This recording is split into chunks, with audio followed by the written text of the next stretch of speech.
Just had a major epiphany on the way into the office. So, let's talk about that.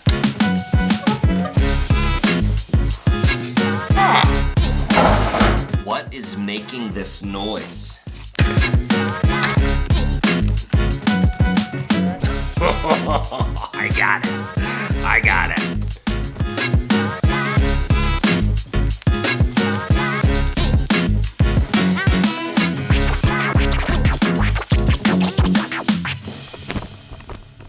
All right, we've got this major misconception as people who are working and making money and like teaching people stuff and being experts in our field, right? Here's what it is. Maybe this has to do a little bit with imposter syndrome, but it's something that I've struggled with my entire life. And this idea that everybody else kind of has a good understanding. They know what they're doing. They have an all-encompassing grasp on what they do and the information they have and how they execute their projects, and like they're just smart. They're experts, you know? They're experts. And the reason that's tough is because when I think about my own knowledge and the way I approach a project and kind of like the way I think about anything, so much is kind of up in the air and it's kind of like ethereal. It's like, yeah, I think that could work, that could also work, this could also work. I gotta figure out kind of how to choose the best path forward on this. It's not set in stone, like it's not so solid. It's not as solid as I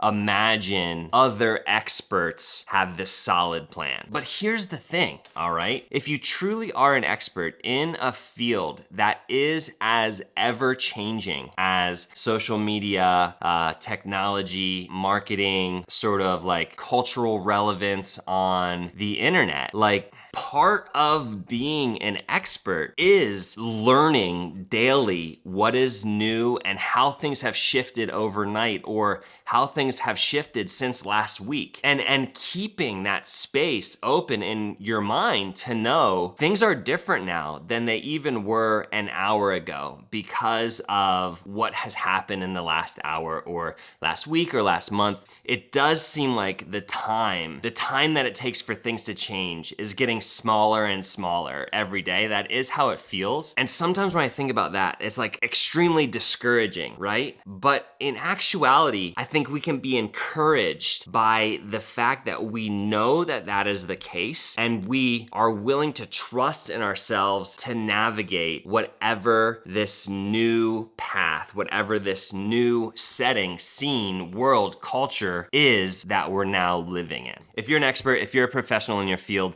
or if you're just on the come up, like no matter where you are, I would love to hear your thoughts on this, all right? Because this is something that I hear talked about a lot, like as though you need to have years and years and years of experience in order to know what you're talking about. And while I do think that experience is great, and I do think that 1% improvement over time, like over 5 years, 10 years, that does give you a leg up, I don't think that what experience actually is, I think that what experience actually gives you is just, at least in this industry, the ability to know, to have a sixth sense about what you see happening in the world and how you're going to adjust to it. Not that there's some solid set in stone way of doing things, but that you being an expert, that means that you can navigate whatever this new world is that we're living in from day to day to day. I wanna know what you think. Let's get this thing. Let's get out there and get this thing.